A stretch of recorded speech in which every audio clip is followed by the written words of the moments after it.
we didn't get into this situation of deteriorating soil health overnight, and we won't get out of it overnight. But, with the right approach to changing things and looking at the different chemicals and fertilizers that we require for the crops, to consider other alternatives out there. 1, 2, 3.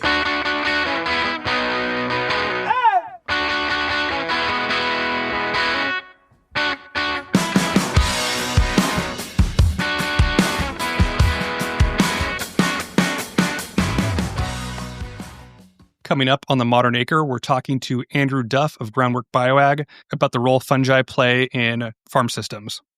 The Modern Acre is the podcast for builders in ag who think differently. The Modern Acre podcast is presented by Myland, a soil health company that's revolutionizing agriculture. Through their innovative soil as a service, Myland partners with farmers to improve their soil health with the power of beneficial live native microalgae. The result? Healthier soils, more productive farms, and benefits like smarter water use. Discover how Myland can transform your farm at myland.ag. All right, we have some announcements, some updates. Number one, we're back. Tim and I are going to be at World Agritech next week, Tuesday and Wednesday.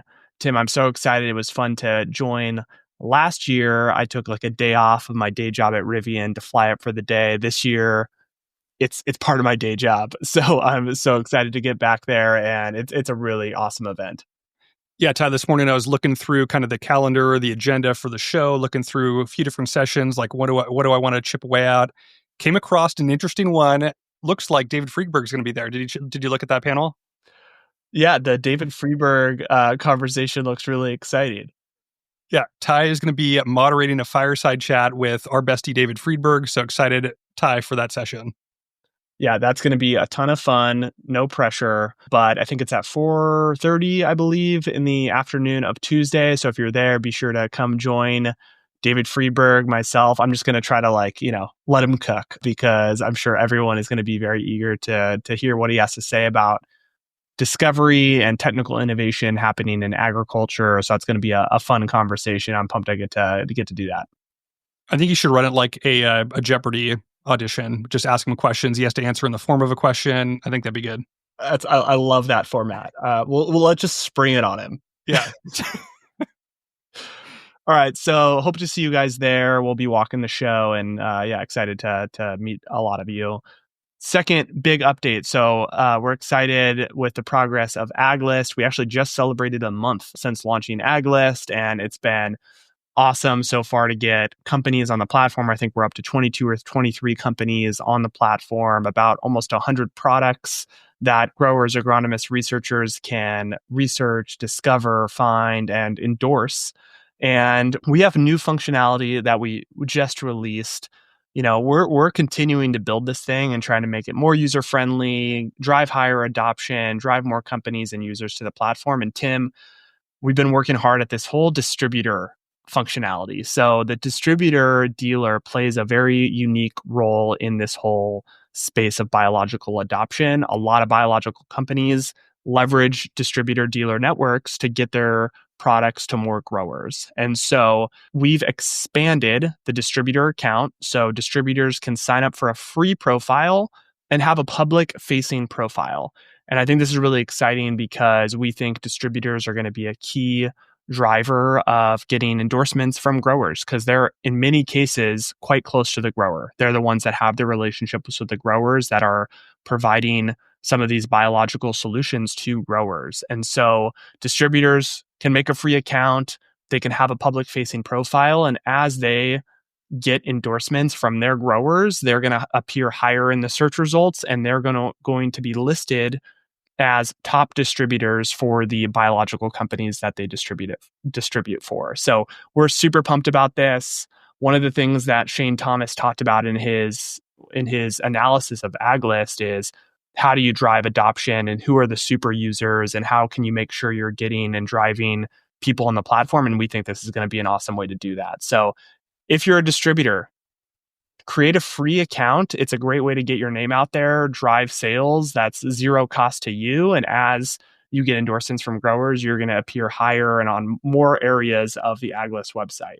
And if you're a biological company, get your distributors on an AgList because they can help be your boots on the ground to talk to farmers, get the word out about your product. So super excited about that. Aglist.com, sign up for whether you're a farmer, agronomist, researcher, distributor with this new functionality, a biological company. Tim, we just keep it coming. How did I do on that pitch?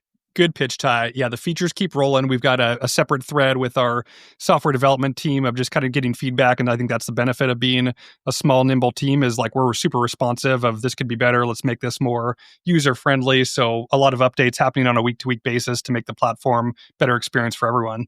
Tim, you can just build things. You can just build things, Ty.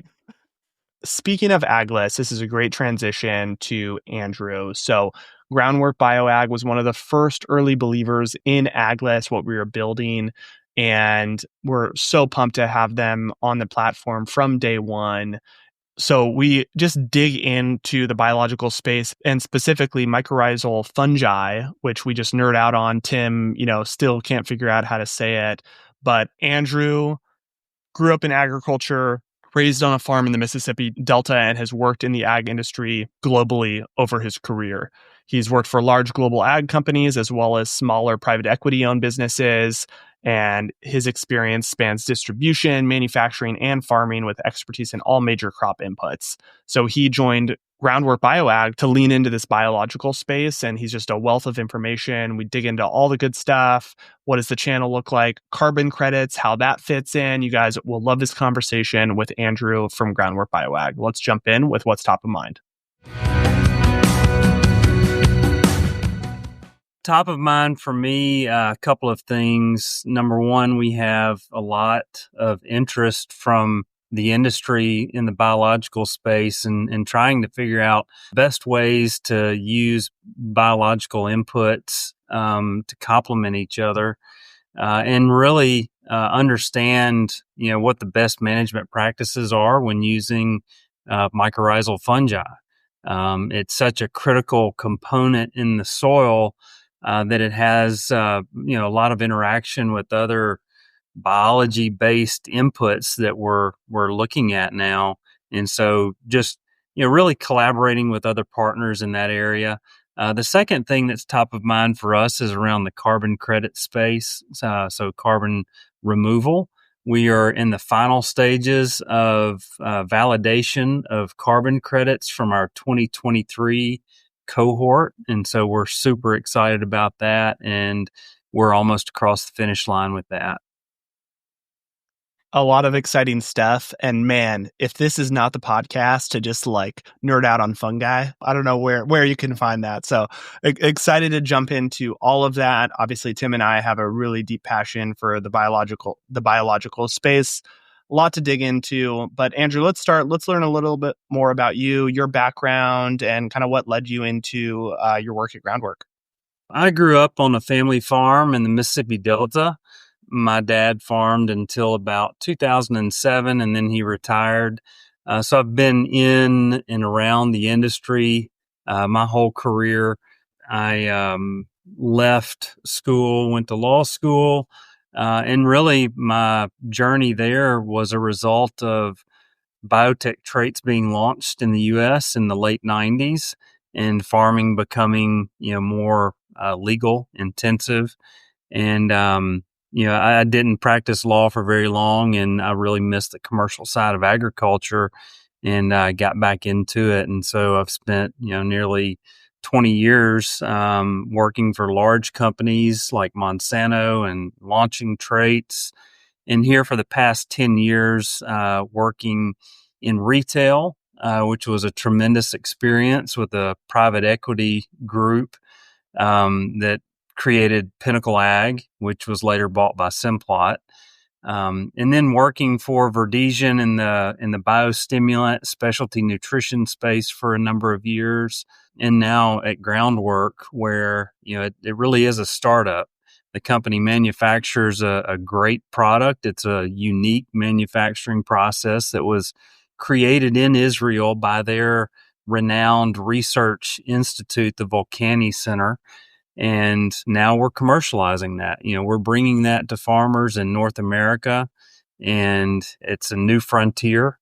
It's been really encouraging to me to see the industry embrace these inputs that aren't your traditional fertilizer, chemical, and seed, and really looking for better ways to farm, to be more, I would say, in harmony with the ecosystem and the environment.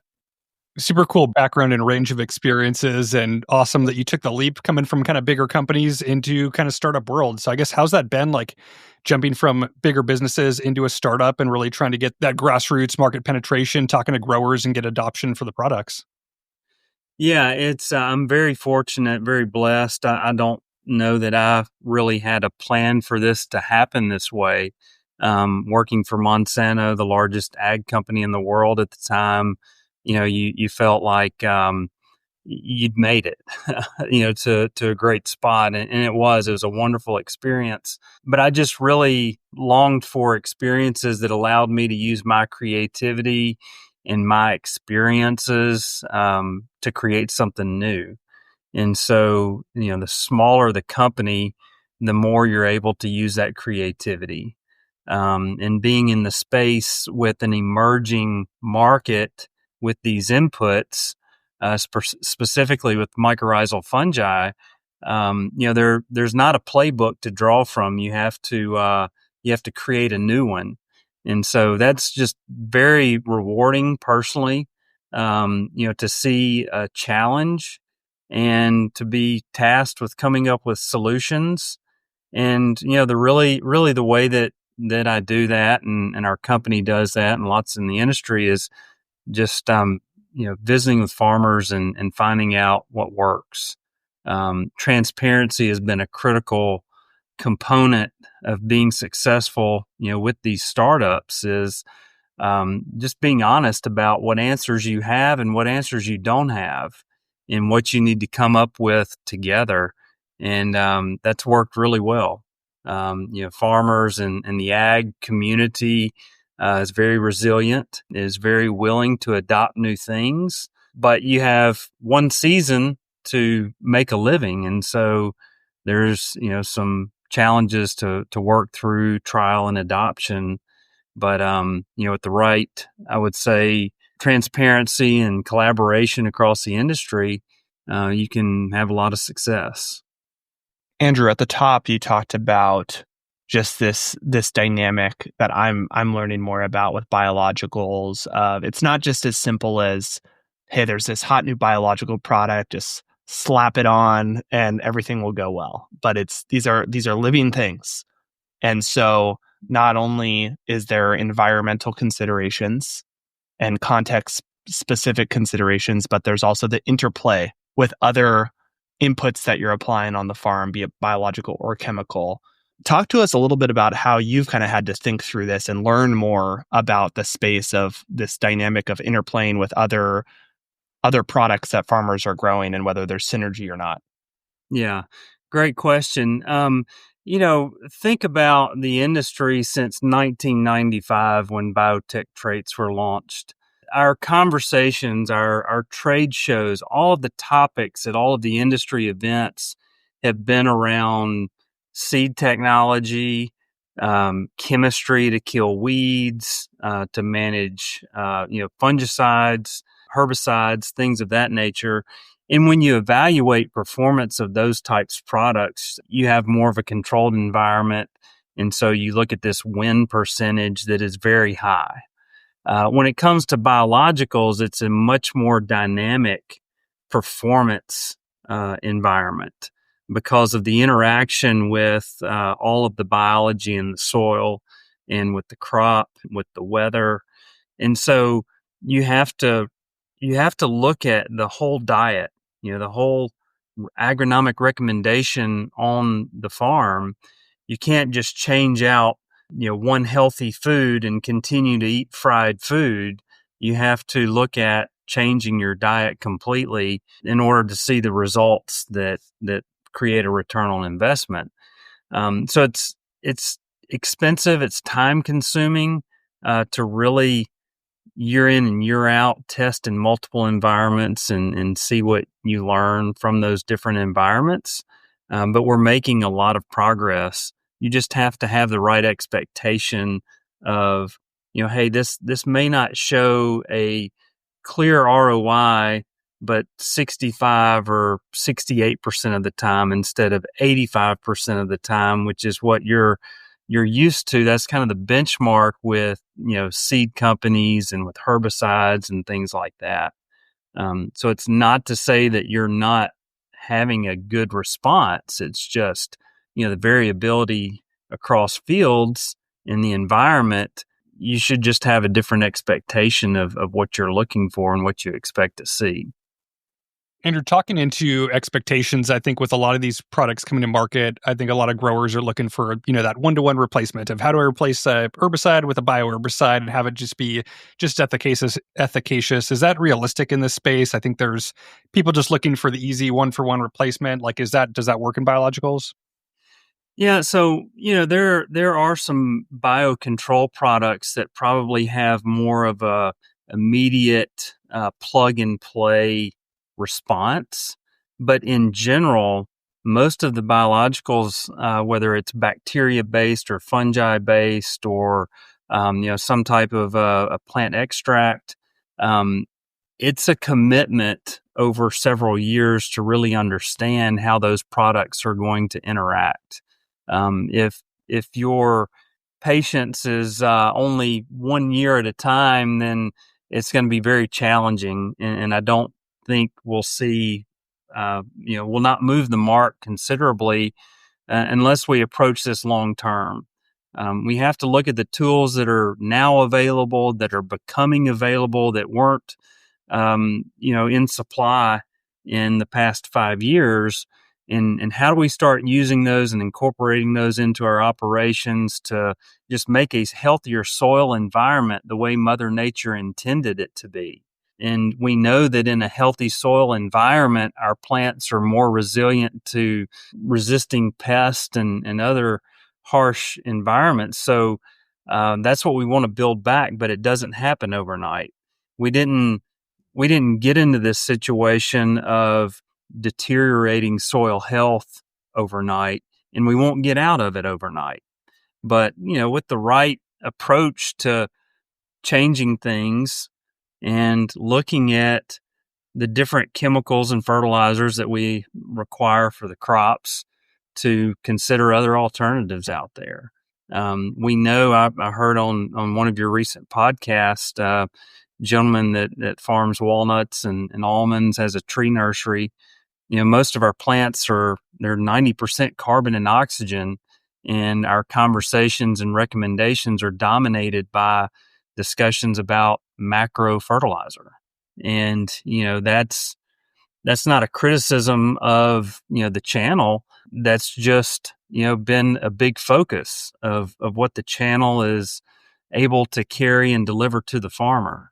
So, it's just understanding what's driving our supply chain and what new products are coming that we can start to shift and talk more about alternative ways to manage our inputs.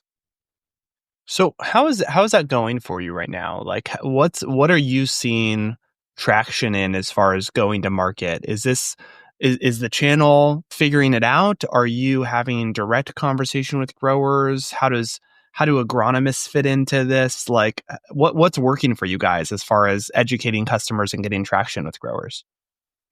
Yeah, so when you're building a new market like this and we're creating demand for a product, we have to do that directly ourselves. So we interact with farmers on a daily basis, and we have partners that help us with logistics and distributing product and things of that nature. But we can't ever rely on someone else to give us real-time feedback of what's working and what's not. And so that's where a direct relationship with farmers is so critical. However, we're not looking to sell direct to farmers long term. There's a supply chain that handles logistics, that has trusted advisors that offer, a range of services and benefits to growers. And we don't want to replicate that expense. We want to work with that existing channel. But at this point in our lifetime as Groundwork Bioag, we have to be engaged with the end user directly to understand how to recommend our products for best performance. But I'm also encouraged by the fact that the industry is very focused on these types of solutions. And so whether it's retail or new entrants with other biological products that are bacteria based, we have a lot of partners that are coming to the table that want to figure out synergies and want to minimize cost so that we can get the product into the farmer's hands in the most efficient way possible. And those things will work themselves out. There's not many of the biological companies that are looking to spend money on trucks and forklifts and warehouse space. So we will work with that existing infrastructure once we've been able to successfully learn how to position the products really well in multiple environments across the entire U.S. and in Canada.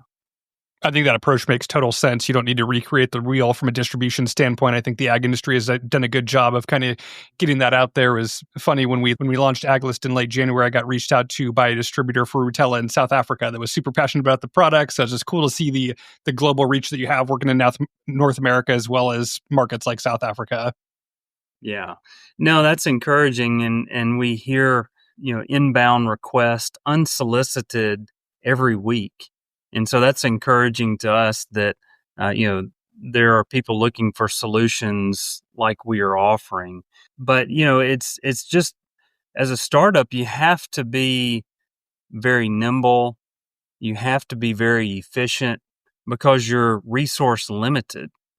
And so you have to work with your networks that you've built over 20 years.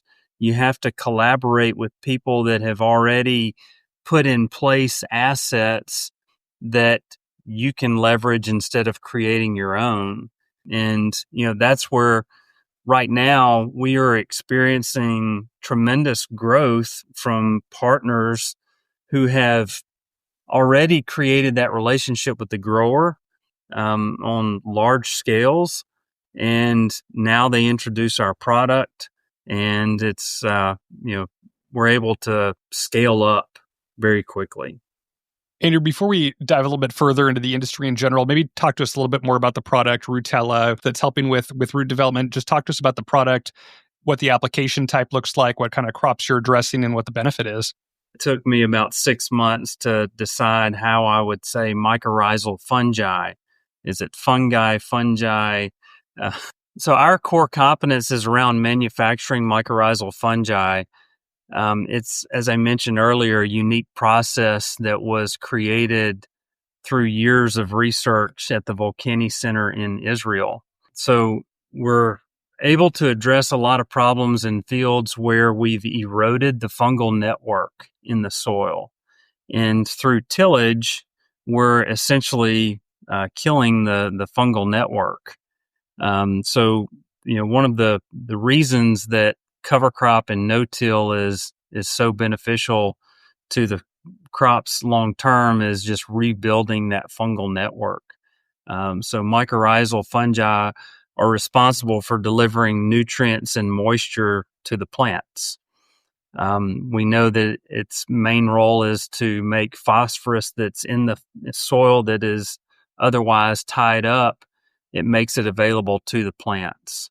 In a healthy forest, the fungal network stretches for miles and miles. And we know from years and years of independent research around the world that the fungal network can actually take nutrients and moisture and resources from one tree and supply that to a tree that is under stress in order to help the entire forest thrive, no matter what the conditions are. And while we can't replicate that exactly in our row crop fields, there's some things that we can learn from that. The nutrients that are already available in the soil and other forms, we can make that available, and we can reduce some of our dependency on application of fertilizer, or allow those plants to thrive in environments that are more harsh than maybe we expected. How do you guys think through application, like in terms of quantity and timing? And are you doing kind of any soil testing to kind of inform those decisions? What does that look like? Yeah, so concentration is a critical component when applying mycorrhizal fungi. And that's really where Rutella is differentiated in the marketplace. At our low use rates, we're putting out 1 million propagules of mycorrhizal fungi species per acre. And 1 million propagules is significant. It's considerably higher concentrated than other products that we compete against. And so the performance speaks for itself when you're able to deliver efficiently viable propagules to the farm that are then creating that symbiotic relationship with corn, soybeans, or whatever crop that's being planted.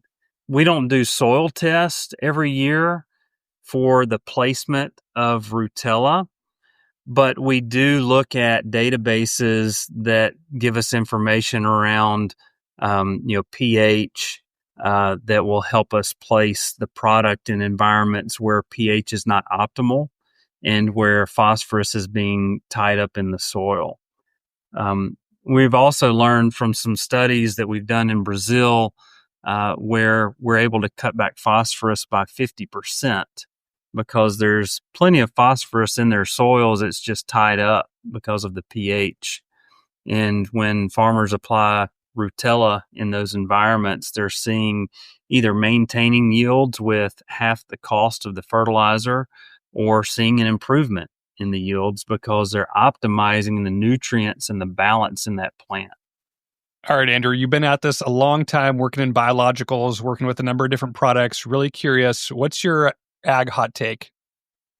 My ag hot take would be that there's a lot of emerging products in the marketplace right now, and to keep an open mind, to constantly be staying up to date with new products that are coming out, looking at the trial data from these companies, and being willing to test these products on your farm, because we're in a global market. The U.S. farmer is competing against Brazil and against these other countries. And if they are looking at these tools and figuring out ways to farm more efficiently with lower cost, or with better yields, or better quality product, then we certainly don't want to be left behind. And so there's this learning curve and this adoption curve that we have to be considerate of, and we don't want to fall behind. And so my hot take would be to be looking at this space and learning what products can work on your farming operation. The other thing would be around the carbon credit revenue. I think awareness among farmers today is near 100%. So every farmer is aware that there is revenue opportunity from carbon credits of some sort. The challenge is staying up to date on new offerings that are coming to the marketplace. Carbon credit programs that have been based on a model like the GREET model for cover crop and no-till have been good first programs into the marketplace, but there are different ones coming, and they're constantly changing and improving. We're learning more about the carbon credit market, this whole marketplace, which is very dynamic. You have, a piece of the equation related to the buyers, that the farming industry doesn't quite have exposure to that fully yet. But we're learning and we're seeing what these food companies demand. And as a result, I think we'll see some really good prices for carbon credits and carbon removals that can be generated from corn and soybean farms. I think this is such an important area of agriculture.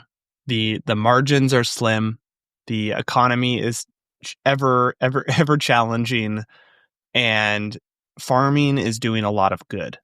And being able to help improve farmers' profitability through carbon programs. We've had conversations with guests in the past about water programs and water savings, and helping cover the cost of equipment or helping farmers just earn credits is incredibly important. So I love this. I think an ecosystem is going to be built out around these business models, and we're starting to see some traction in these areas. Andrew, I want to wrap up with AgList. So self-promoting here, but you were one of the first people that we spoke to about AgList when it was just kind of an idea in our head, and you had a lot of belief in it. And I just want to give you a ton of credit for being one of those believers, but would love to just hear from you about kind of your experience, why you thought this platform was needed, and your overall experience over the past few weeks since we launched.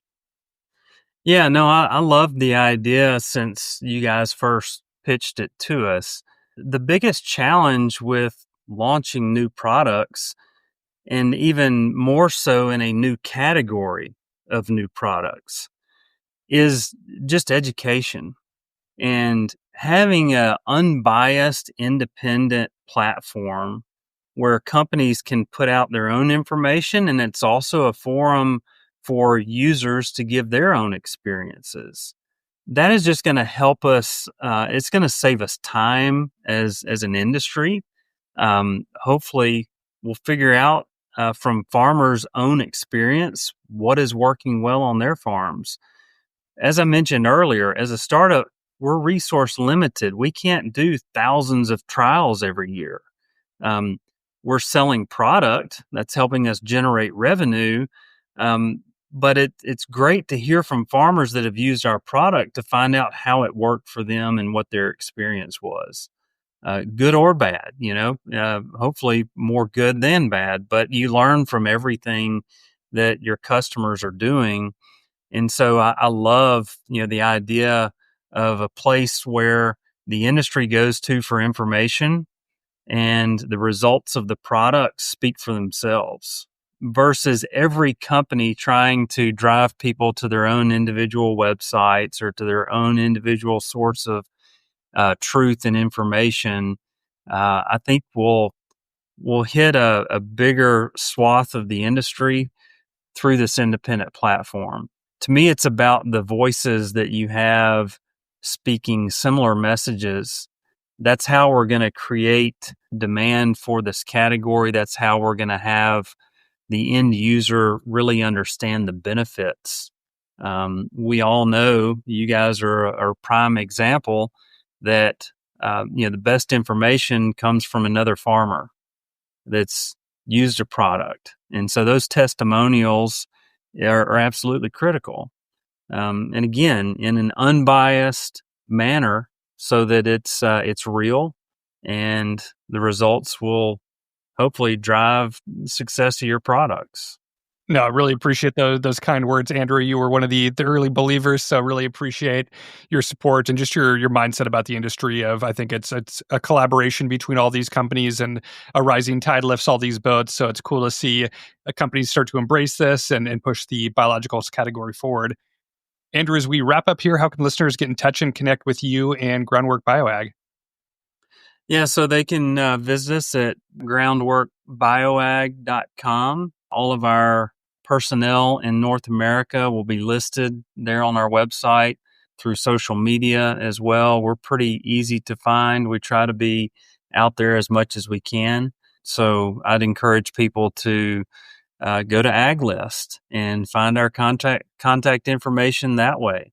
We have a small staff, but we have tried to recruit and retain highly talented people that come from the farm. So we'd love to meet with more farmers, with industry partners and trusted advisors, and be able to collaborate. I see through social media, even yesterday, you find people that are looking for ways to improve the biology in the soil, and we'll connect over social media. And next thing you know, we're having a Zoom call to do an intro. So we do that on a regular basis, and would love to meet as many people as we can and learn how we can work together. So, Ty, what do you think? Awesome talking about fungi. Never thought I'd say that. But I think this carbon credit piece is really interesting. I think, can we leverage carbon credits, water credits, some of these other ecosystem services to help drive the adoption of some of these biological-based inputs? So I'm really fascinated to see how that space materializes over time. Totally. Well, hope you guys enjoyed this conversation. If you're going to be at World Agritech in San Francisco next week, please reach out. Ty and I will be there. Don't miss Ty's panel with David Friedberg on Tuesday at 4:30.